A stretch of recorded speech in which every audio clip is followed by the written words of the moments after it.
Halo Snipers dan Usni Readers, kembali lagi di podcast Ngopi, ngobrol bareng Perpustakaan Usni.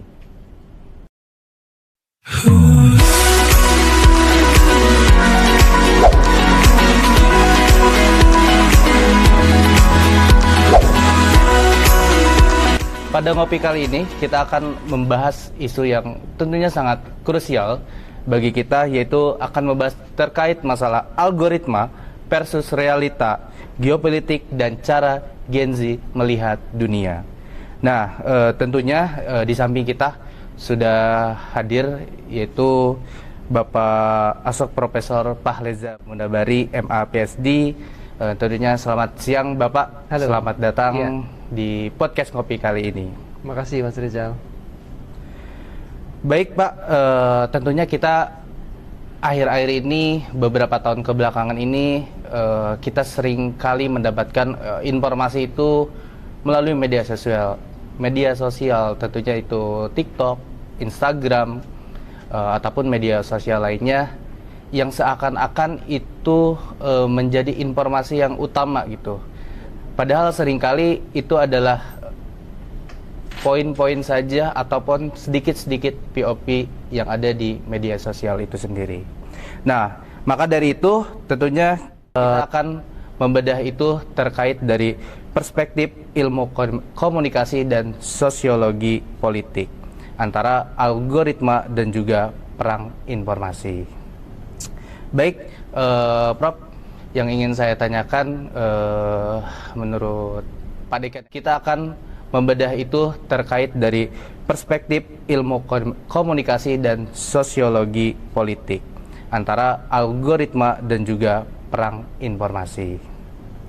Baik, Prof, yang ingin saya tanyakan, menurut Pak Dekan, kita Dekan itu sendiri, Gen Z ini beberapa penelitian memberikan datanya bahwa mereka selama satu hari memiliki kurang lebih 6-8 jam untuk menghabiskan waktunya melihat media sosial untuk mencari hiburan, entah mencari informasi. Itu mereka bisa sehari 6-8 jam. Nah, bagaimana sih Prof terkait algoritma itu yang terus-menerus menyuapi kita dengan konten yang sejalan dengan opini ini, mengubah cara pandang kita tentunya di dunia akademisi ya, sebagai mahasiswa itu terhadap kebenaran itu bagaimana? Ya. Terima kasih Mas Rizal. Yang pertama-tama ini sebuah podcast yang menarik dengan topik yang juga menarik, saya pikir ya. Dan apresiasi juga untuk tim Usni Library yang sudah menyelenggarakan podcast ini secara rutin. Nah, Mas Rizal, ini memang temanya sangat-sangat aktual ya, dan saya pikir ini juga relevan dengan para Usni Readers ya. Mudah-mudahan bermanfaat untuk banyak Usnivers dan juga Usni Readers. Nah, terkait dengan algoritma ya dan juga preferensi media sosial Gen Z, saya pikir memang zaman sekarang siapa sih yang bisa lepas dari yang namanya media sosial? Betul, Mas Rizal.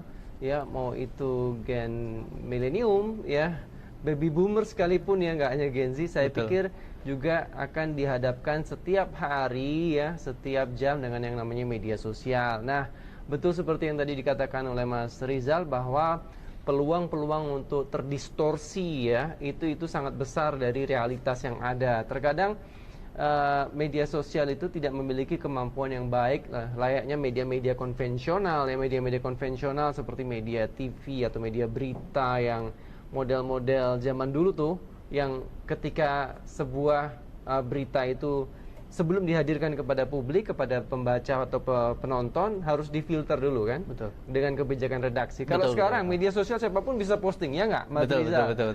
Mau dia orang yang memiliki literasi tinggi atau tidak, itu semua bebas punya hak untuk memposting, baik itu di media YouTube, Instagram, TikTok, Snack Video maupun media-media yang lain ya, saya pikir. Nah, di situ saya pikir pentingnya Mas Rizal bahwa kita perlu untuk sebagai akademisi, sebagai masyarakat yang memang berada di lingkungan dunia pendidikan untuk bersama-sama mensosialisasikan, mendiseminasikan pentingnya literasi media sosial. Bahwa Yuk kita bareng-bareng sosialisasikan kepada Gen Z ya khususnya untuk bijak dan juga cerdas dalam memaknai ya berita-berita atau isu-isu yang masuk di media sosial yang mereka konsumsi setiap harinya. Kita harus cerdas dan juga bijak dalam memilah mana isu atau berita yang betul-betul fakta, real dan juga mendidik, bermanfaat, atau berita-berita atau isu yang di situ hoax ya, yang di situ terdistorsi dan tentu saja tidak bermanfaat.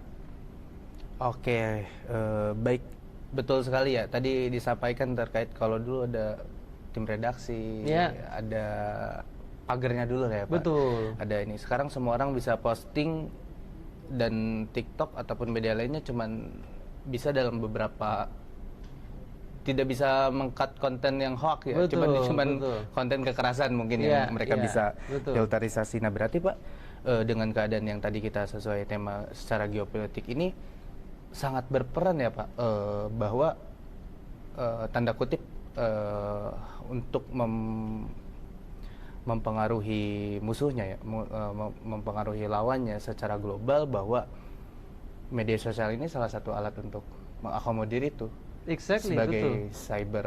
Betul. Kalau Mas Rizal tadi konteksnya geopolitik, artinya dalam konteks mungkin yang dimaksudkan di sini adalah konteks aktual perang yang belakangan ini Betul. terjadi antara Amerika Serikat Israel dengan Iran ya. Betul. Ya, apapun di isu-isu politik besar, ya, apapun itu ya, Mas Rizal, dalam konteks mungkin geopolitik, hubungan internasional, politik internasional, ya, seperti misalnya, ya, perang ya Iran melawan Amerika dan juga Israel, ataupun isu-isu yang sebelumnya juga sangat trending ya, seperti penangkapan Presiden Venezuela ya, Maduro, Betul. diadili di Amerika Serikat, diculik ya, dan juga penderitaan masyarakat Gaza ya dan lain sebagainya. Tentu semakin dia sebuah pemberitaan itu semakin trending, semakin juga punya peluang terdistorsi yang semakin besar.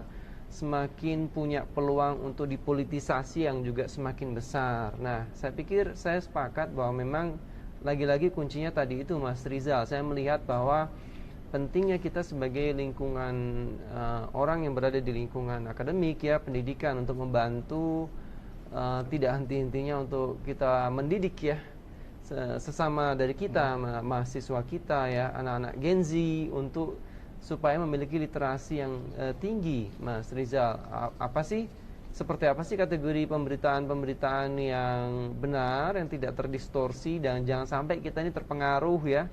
Jangan sampai Gen Z ini yang sangat potensial, yang masih mencari proses jati diri itu termakan oleh tidak saja pemberitaan yang terdistorsi, tetapi juga pembicaraan berita-berita atau tendensi untuk bisa dipolitisasi ya, apalagi kalau itu berbau dengan isu-isu sara, suku, agama, ras ya, identitas, golongan, dan itu yang lebih membahayakan.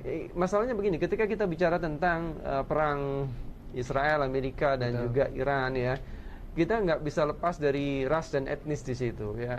Kalau Mas Rizal amati juga di Instagram banyak sekali postingan-postingan dalam bentuk feed maupun reels ya, di YouTube juga tentang etnis Yahudi ini yang sekarang banyak disorot nih. Betul. Ya, Yahudi yang banyak disorot ini banyak, ya artinya disorot ya dalam berbagai macam perspektif ya, yang mungkin sebagian besar negatif. Nah, perlu kita harus bedakan dalam konteks itu, misalnya Yahudi sebagai sebuah etnis, sama juga dengan orang Indonesia sebagai bangsa, dan juga Jawa atau Sunda sebagai suku bangsa misalnya.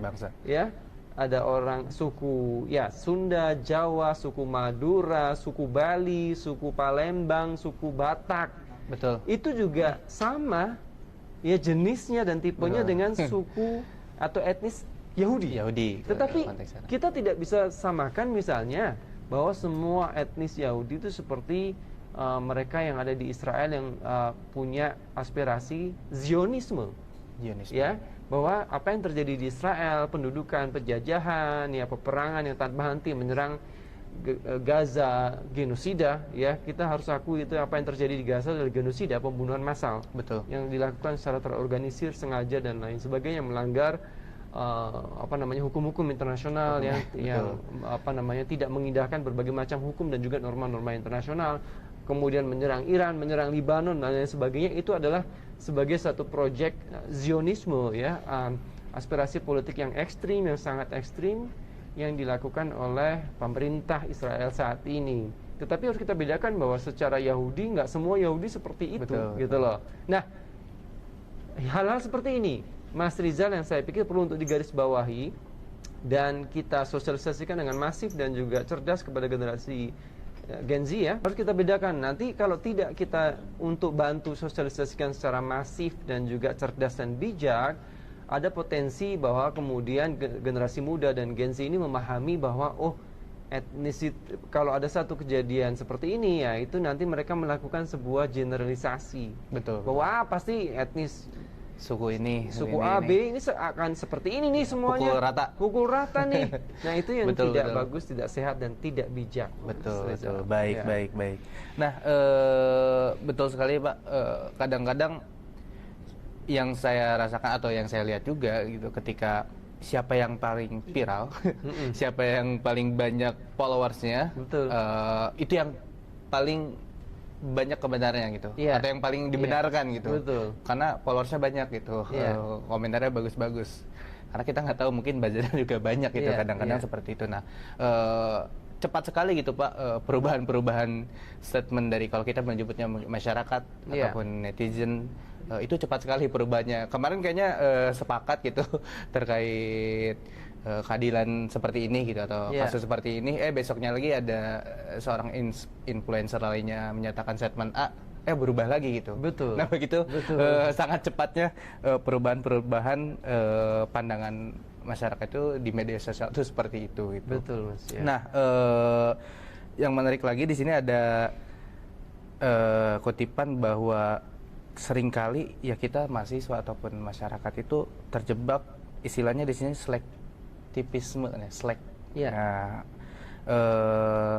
merasa sudah berjuang gitu, Pak, katanya. Merasa sudah berjuang tapi udah lewat postingan udah gitu kan. Yang penting kita udah berjuang kok, udah posting kayak tadi Gaza misalnya atau Palestina itu menjadi pemain intelektual yang nyata itu harusnya tuh seperti apa gitu, atau emang ya udahlah semampunya kita gitu. Baik. Ya, kalau kita kaitkan tadi apa yang disampaikan oleh Mas Rizal di awal, ya, pentingnya tentang literasi media dalam konteks ini, bagaimana sebetulnya yang Mas Rizal maksudkan adalah bagaimana sebetulnya kontribusi dari generasi muda, betul, ya, dan juga Gen Z untuk juga turut aktif dalam menyuarakan aspirasinya yang bermanfaat untuk sesama. Kan itu intinya kan seperti itu kan, bagaimana kita bisa berkontribusi nyata, ya. Pertama adalah kita harus punya layer pertama dulu nih. Layer pertama menurut saya adalah filter pertama adalah kita membangun karakter kita sendiri masing-masing, ya. Generasi muda, Gen Z, generasi milenial, generasi baby boomer yang sebelumnya harus punya kesadaran yang solid bahwa kita harus cukup dewasa, Mas, terhadap adanya perbedaan, ya. Tadi Mas menyinggung bahwa influencer kadang-kadang, ya, kalau dia followersnya banyak nih, dia punya kekuatan power yang bisa untuk membentuk opini publik, Mas, ya kan? Betul. Dibanding kalau influencer yang nggak terkenal, yang followersnya cuma dikit, pasti influencer yang followersnya banyak punya soft power, ya. Soft power tuh kekuatan yang nggak nyata, yang bisa untuk mempengaruhi banyak orang. Gitu ya, lebih efektif gitu ya, lebih efisien. Ini adalah sebuah komunikasi politik, logika komunikasi politik yang wajar, saya pikir. Tapi kita masing-masing dari kita, termasuk Gen Z, ya, fokus kita pada saat ini adalah harus kritis, cerdas dan bijak. Betul nggak nih? Nggak mentang-mentang kemudian influencernya banyak followersnya, terkenal, populer, otomatis pendapatnya benar dan bagus dong, dan bijak dong, dan objektif dong, iya kan? Betul. Kalau memang influencer tersebut misalnya berkomentar tentang perang Iran, Amerika Serikat, Israel, dan juga tentang komentar Gaza, penderitaan Gaza dan lain sebagainya itu dengan cara objektif, empatik yang tidak ada unsur menghasut dan hoax, tentu kita harus apresiasi dan setuju. Tetapi kadang-kadang ya ada aja influencer yang tidak mengindahkan prinsip-prinsip tersebut. Nah, kita sebagai konsumen Betul. berita lewat media sosial, di mana tadi kita sudah sepakat di awal filternya kan sangat loose ya, sangat cair ya. Betul. Kecuali kalau memang ada betul-betul kekerasan yang nyata, Betul, baru difilter kan oleh iya. medianya, misalnya ada pembacokan, ada berdarah-darah, itu baru kalau enggak ya lolos aja kan. Lolos aja. Nah, oke, kembali ke siapa dong berarti Mas Rizal? Kembali ke orang itu sendiri. Betul. Kan, kembali ke pemuda Gen Z yang memang kontribusinya apa? Menurut saya layer pertama adalah kita harus mendewasakan diri kita, yang pertama untuk bisa cerdas memilah dan memilih mana berita, pendapat, komentar yang betul, yang objektif, yang tidak menghasut dan tidak hoax. Itu dulu, karena itu adalah layer pertama. Betul. Kedua, bagaimana untuk berkontribusi? Ya, yang berkontribusi tentu saja kita harus berkontribusi untuk menyuarakan ya hal-hal yang sesuai dengan ya prinsip-prinsip yang dijunjung tinggi oleh bangsa dan negara Indonesia ya, Pancasila dan Undang-Undang Dasar 1945, seperti misalnya dalam pembukaan Undang-Undang Dasar 1945 kan kita juga harus turut serta aktif dalam perdamaian dunia. Ya betul, kan? betul, betul. Kita menentang yang namanya penjajahan. Penjajahan di atas dunia harus dibubarkan. Iya kan? Harus ditentang gitunya, dan kita aktif turut serta dalam menjaga perdamaian dunia. Kira-kira itu yang ada di pembukaan preambel ya Undang-Undang Dasar 1945. Nah, kalau mau menyuarakan, ayo kita menyuarakan dengan cara-cara yang baik. Betul. Dengan cara-cara yang walaupun tadi ya elegan. sebisanya ya udahlah, sebisanya saya masih Iya, cuma bisa posting aja. Oke. Ya udah, seenggaknya Postinglah dengan posting yang baik, Betul. yang bijak, yang cerdas, yang kalau kita membuat komentar-komentar atau postingan yang baik, yang cerdas, yang bijak, yang tidak ada unsur-unsur menghasut, hoax, saya pikir itu respon yang akan didapat justru akan lebih banyak ya, lebih positif ya, ketimbang kita sekedar mau trending tapi trendingnya dengan cara-cara negatif misalnya. Kalau mau kita trending dengan cara-cara negatif ya sudah, kita datang aja ke sebuah pasar, kita bakar pasar itu kita rekam, kita posting. Tapi kan tidak seperti itu. Betul. Habis itu ditangkap polisi kan?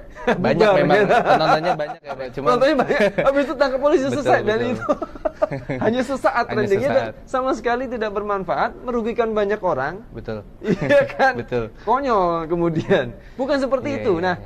Nah, saya pikir ini yang harus ditanamkan kepada generasi muda ya, Gen Z ya, kepada para mahasiswa, kepada USNI readers, USNIvers ya, penting untuk menyolidkan, membuat layer pertama tadi solid ya. Betul, baik. Ya, sangat bagus sekali tadi beberapa disampaikan oleh Bapak. Ternyata media sosialnya tidak bisa memfilter semuanya gitu, tidak bisa memberikan juga mana yang fakta, mana yang hoax gitu. Tapi tadi balik lagi ya ke layer kita aja, pertama objektif, kita juga harus melihat beberapa POV juga dari beberapa media, nggak langsung menjudge satu sama lain gitu. Betul. Yang paling penting ya literasi, teman-teman gitu. Nah baik Pak, tadi kan kita bicara sudah lumayan panjang juga terkait media sosial gitu, bagaimana tadi kita menyikapi dan seberapa besar juga kan tadi pengaruh dari media sosial itu terhadap kita secara pribadi ataupun geopolitik sekalipun gitu kan dengan adanya media sosial. Nah, mendalami lagi terkait hubungan internasional, mungkin sekarang kita akan berbicara terkait hubungan internasional terkait tadi kan kita udah bahas juga ya konflik Amerika, Iran dan Israel. Sebenarnya buat teman-teman nih mungkin USNIvers, USNI readers yang pengen tahu sebenarnya apa sih Pak hari ini perang itu terjadi, apakah benar-benar ya kekuasaan gitu, apakah ekonomi atau memang sejarah panjang itu yang akhirnya dibuka kembali. Pertanyaan yang menarik, yang bagus, saya pikir harus ditanggapi dengan serius juga ya Mas Rizal, walaupun serius tapi santai tentu saja. Iya. Multidimensi sih Mas Rizal ya. Faktornya juga banyak ya. Betul. Kebetulan nih Amerika lagi dipimpin presiden yang kontroversial Mas ya. Bapak Donald Trump. Kita sepakat ya, Pak Donald Trump ini memang luar biasa. Luar tanda biasa. kutip.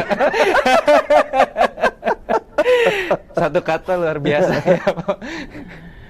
Ya, artinya konflik Israel Palestina sudah lama ya. Betul, betul.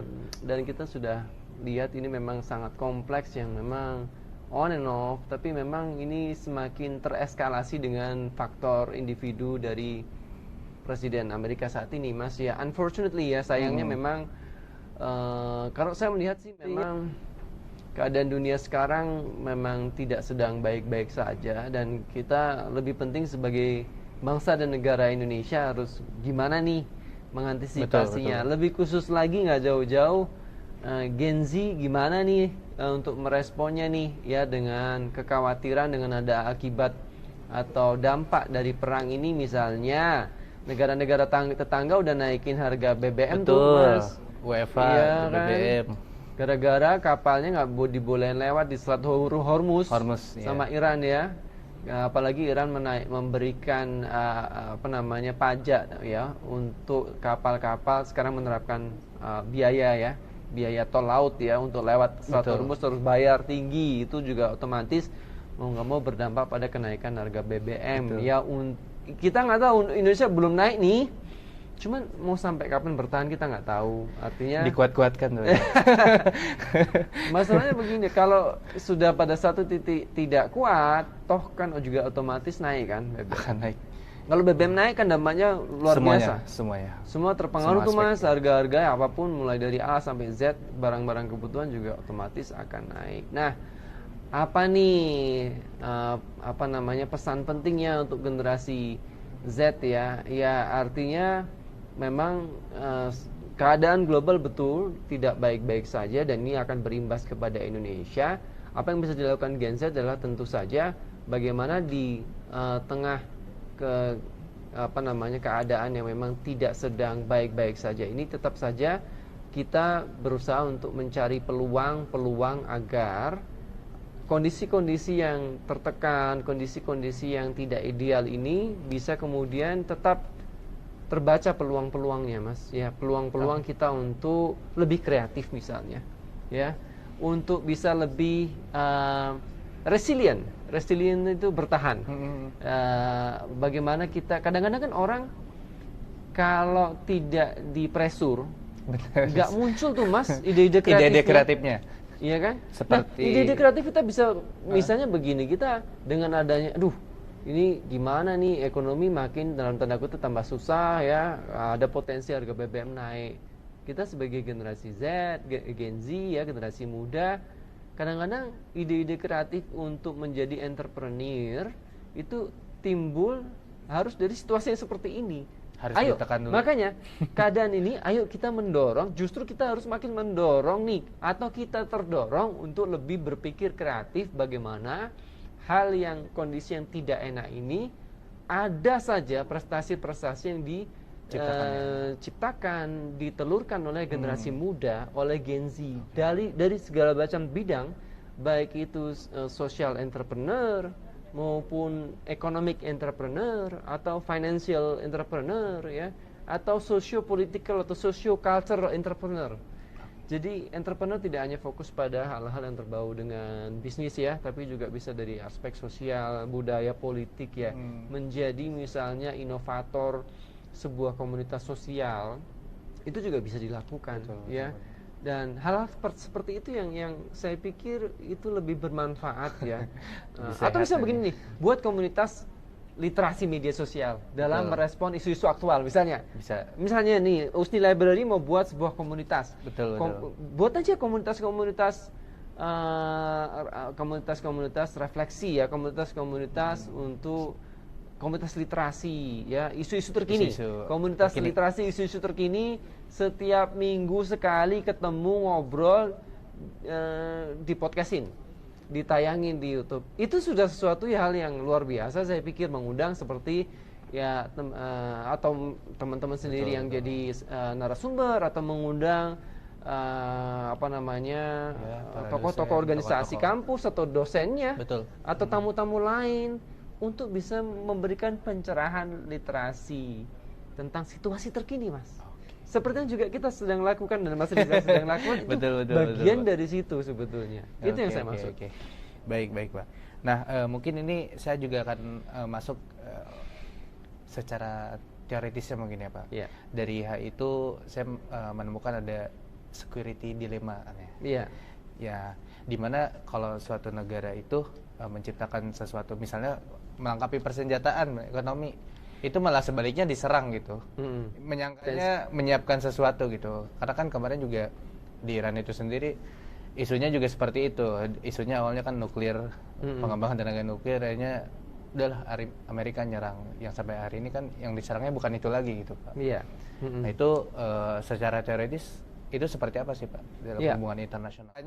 Ya mungkin itu agak terlalu teknis saya lihat ya Mas Rizal. Security dilemma adalah dilema keamanan dalam konteks keamanan internasional. Saya pikir ya contoh gampangnya adalah apakah misalnya pemerintah Indonesia perlu melakukan sekuritisasi, atau sekuritisasi artinya begini Mas, ketika misalnya ada isu ancaman ya, ada sebuah ancaman baik itu ancaman tradisional maupun non tradisional yang mengancam sebuah negara, sebuah masyarakat, bagaimana pemerintah bisa meresponnya melalui sekuritisasi. Dengan sekuritisasi artinya begini, masyarakat dibuat aware bahwa kita ini lagi sedang terancam loh. Contoh gambarnya untuk contoh gambaran realnya yang mudah dipahami adalah ketika kita menghadapi COVID kemarin. Betul. COVID-19 kemarin. Mas ngalami juga? Ngalamin Pak. Terkena atau enggak? Kalau terkena alhamdulillah tidak Pak. Itu kan ancaman Mas. Ancaman ya, ancaman itu adalah ancaman tradisional dan ancaman keamanan tradisional, ancaman keamanan yang non tradisional. Ancaman keamanan tradisional itu perang misalnya, fisik ya, secara fisik negara diserang, secara militer itu ancaman tradisional. Kalau non tradisional tuh ada macam-macam Mas, termasuk pandemi, ancaman virtual, hacker ya. Betul. Terorisme itu non tradisional ya. Narkoba. Dalam konteks COVID kemarin itu juga sebetulnya ancaman keamanan yang non tradisional. Pak Presiden yang sebelumnya, Presiden Joko Widodo kan melakukan yang namanya sekuritisasi itu ya. Dilemanya adalah lalu masyarakat semuanya, masyarakat Indonesia harus untuk lebih ketat lagi mengurung diri, istilahnya kemarin PSBB atau apa? ya PSBB ya. Supaya tidak terkena, jangan keluar rumah gitu ya, di rumah saja untuk mencegah penularan COVID lebih luas lagi. Nah kadang-kadang dilemanya di mana Mas? Kadang-kadang kalau kita menerapkan sekuritisasi yang tinggi, iya kan, ekonomi nggak jalan. Kalau orang cuma disuruh di rumah terus, iya kan? Itu yang dimaksud konsep itu contoh gambarnya konsep security dilemma yang Mas tadi tanyakan sebetulnya. Kalau untuk konteks sekarang, apakah Presiden Prabowo perlu untuk mensekuritisasi itu ke masyarakat Indonesia? Saya pikir belum pada saat level itu ya. Artinya apakah misalnya kerawanan BBM ini perlu disekuritisasi kepada masyarakat? Saya pikir nggak perlu ya, dan justru nanti dampaknya makin nggak bagus ya. Saya pikir belum pada level yang harus dilakukan sebuah sekuritisasi ya, supaya masyarakat aware terhadap ancaman. Saya pikir untuk Indonesia sih masih oke-oke saja ya, nggak ada masalah. Meskipun kita juga harus waspada, tapi ya itu tadi, artinya kita belum menghadapi dilema pada tingkat level yang sama dengan COVID-19 kemarin. Belum ya Pak. Oke, baik sekali.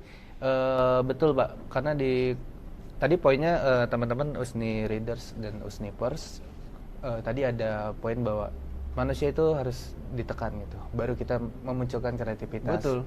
Ya pertama benar sekali tadi juga disinggung COVID-19 ya. Kalau di 2019 itu semua orang harus di rumah. Semua orang harus di rumah, baik itu anak sekolah. 2020 Mas mulai. 2020 mulai. Iya. Betul 2020. Semua mahasiswa di rumah, anak sekolah di rumah. Akhirnya tapi saya juga balik lagi ke poin yang kita bahas tadi terkait ya setelah ini mau apa gitu, apa mungkin manfaat yang bisa kita ambil. Iya. Saat itu ya perubahan secara digital secara masif kan. Betul. Semua penjualan dilakukan secara online, Iya. terus juga perkuliahan juga dilakukan secara online. Betul. Juga gitu, mulai Zoom semuanya paham Zoom meeting, ada Google kemudian meeting. konsep WFH, WFA WFH, ya. WFA. Itu juga hasil dari COVID, ada positifnya ya. Ada positifnya, betul sekali. Memang harus ada tekanan terlebih dahulu Tekanan kayak gitu itu. untuk perubahan itu. Walaupun iya beberapa bisnis ataupun usaha yang nggak bisa mengejar itu akhirnya harus Betul. tergantikan Iya. dengan orang-orang yang lebih Dengan kata relate lain yang gitu. kreatif yang bertahan. Yang kan? kreatif, Nah, kita gitu. ambil pesannya Mas dari situ. Kita terapkan sekarang. Betul, betul. Meskipun sekarang dengan tekanan-tekanan dengan jenis yang berbeda. Kalau sekarang kan tekanannya ancaman perang global, Betul. harga naik, BBM. Ayo kita terapkan. Bagaimanapun kuncinya betul seperti Mas Rizal bilang, yang kreatif lah yang akan bertahan. Iya kan? Betul, betul. Iya, nah itu yang bisa kita ambil juga Usnipers dan Usni Readers, apapun ya keadaannya lah ya. Ya singkatnya kita selalu bilang selalu ada hikmahnya, selalu ada Iya, hikmahnya kayak iya. gitu. Nah, baik Pak, tadi terkait media sosial juga udah kita bahas, hubungan internasional juga udah kita bahas juga gitu. Sekarang terkait perspektif hukum yang tadi juga udah sempat dibahas juga Pak. Bagaimana sih Pak terkait hukum internasional hari ini? Ataupun di kita juga, di internasional aja deh Pak. Hukum Di internasional, Pak, hukum yang mungkin sekarang lagi ngetren ya Mas ya, yang lagi trending topik ya hukum internasional ya Mas ya, dalam konteks Amerika, Israel dan Iran itu ya, kita bisa membaca jelas bahwa ya memang tidak sedang baik-baik saja, walaupun juga saya nggak bilang bahwa hukum nasional juga baik-baik saja, nggak juga gitu ya artinya. Kayaknya mending internasional aja Pak. Ya ada dua sisi mata uang di mana kita berharap idealisme itu terus berjalan, dan saya pikir kita terus merawat idealisme kita Mas, supaya kita tidak menjadi orang yang nggak waras ya Mas ya. Untuk bisa lebih menjadikan kita orang yang terus berlanjut waras ya, kita tetap harus menaruh faith ya, keyakinan kepada hukum-hukum dan norma yang ada, baik itu pada level nasional dan internasional. Jangan sampai komunitas internasional ini dibuat pesimis terhadap hukum dan norma internasional Mas. Karena bagaimanapun hukum dan norma internasional itu dibuat untuk menjaga stabilitas masyarakat ya, tidak saja masyarakat global tapi juga masyarakat masing-masing individu. Nah, kalau itu dilanggar dan hukum internasional menjadi kemudian impoten, ya masyarakat lama-kelamaan kalau tidak diberesin ya jadi kemudian menjadi pesimis. Jangan sampai kita itu terjadi secara global dan masif. Seperti misalnya pasukan perdamaian Indonesia yang ada di Lebanon kan dibom, ya, beberapa ya TNI kita kan kemudian gugur ya, betul, karena serangan Israel yang memang di situ menurut investigasi memang dilakukan secara sengaja gitu ya.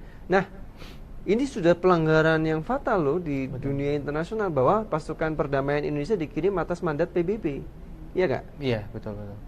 Kok bisa gitu? Terus PBB nggak melakukan Nggak investigasi melakukan apa-apa investigasi. kepada Israel? Betul. Yo, dunia, ya Amerika juga bisa bebas kok nyulik presiden Venezuela. Iya, dan PBB Amerika juga bisa bebas menyerang Iran tanpa adanya apapun ya, persetujuan Dewan Keamanan PBB misalnya. Nah, Betul. hal-hal semacam ini saya pikir perlu kita buat waras dengan cara meningkatkan terus literasi kepada masyarakat bahwa itu salah. Bahwa fakta bahwa ada hukum internasional tidak bisa diterapkan, ya itu adalah sebuah kekurangan saat ini, tapi bukan berarti itu membenarkan apa yang dilakukan oleh mereka-mereka yang salah itu. Betul. Kita harus sampaikan, kita harus buat diskusi-diskusi semacam ini lebih Siap. banyak lagi untuk menyadarkan bahwa itu salah dan itu tidak benar dan harus kita luruskan secara gerakan moral gitu Mas. baik, baik Pak. Tapi apakah sebenarnya mungkin karena PBB-nya tidak sesuai dengan job desk-nya, akhirnya bikin BOP tuh Pak.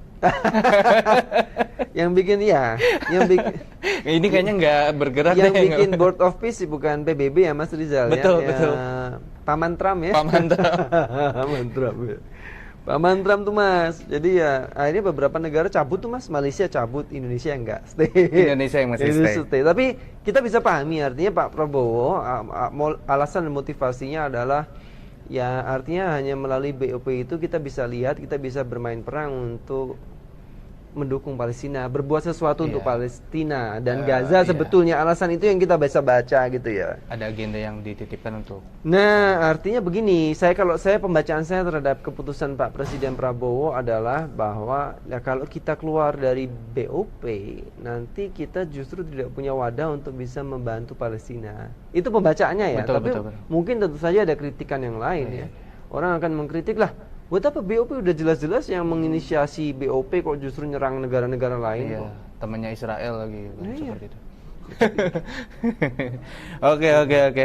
Baik ya, tentunya ya tadi ya, karena sekarang ya teman-teman gitu banyak sekali melihatnya seperti itu gitu. Iya. Kok ada PBB kok diam saja sih itu kan, nggak bisa berbuat apa-apa. Ya mungkin doakan saja ya, semoga dengan keadaan hari ini ya bisa BOP malah melakukan sesuatu, tetapi dengan caranya salah. dengan caranya sendiri gitu.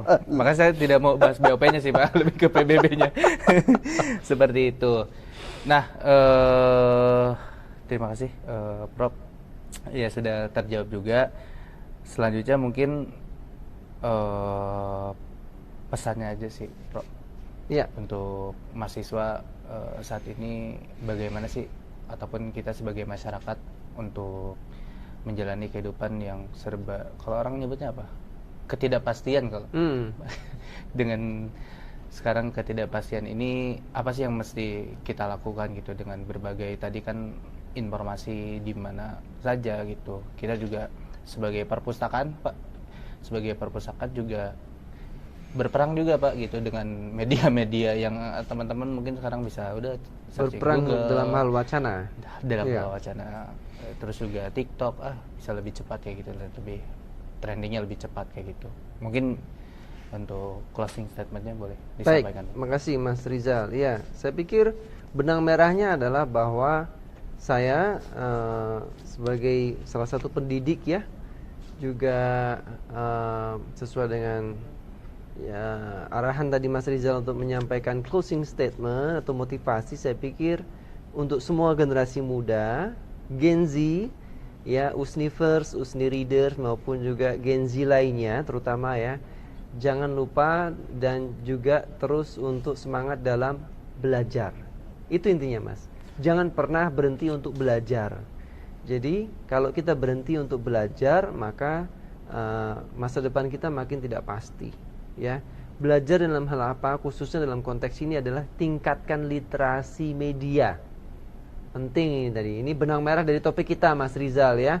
Betul. Ayo semuanya generasi muda, Gen Z, Usnivers, Usni Readers, jangan stop ya, jangan mudah putus asa untuk meningkatkan kemampuan kita dengan cara belajar dan untuk meningkatkan literasi media kita. Nah, dengan cara itu adalah bentuk kontribusi yang paling nyata, yang paling mudah, yang paling visible yang bisa dilakukan oleh generasi muda dan Gen Z.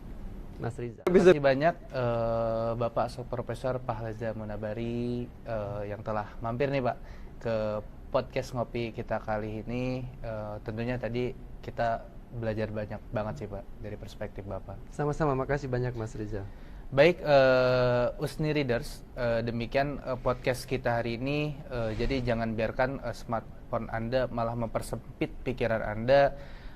Sebisa mungkin informasi-informasi yang Usni Readers, Usnipers dan seluruh masyarakat hari ini gitu, dengan adanya smartphone gitu, media sosial itu membuat kita lebih cemerlang itu, membuat kita lebih kreatif dan membuat kita lebih kritis.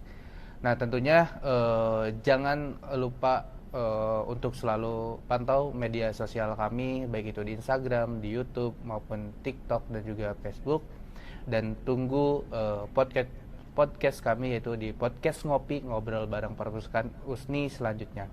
Tetap produktif dan berprestasi. Salam literasi.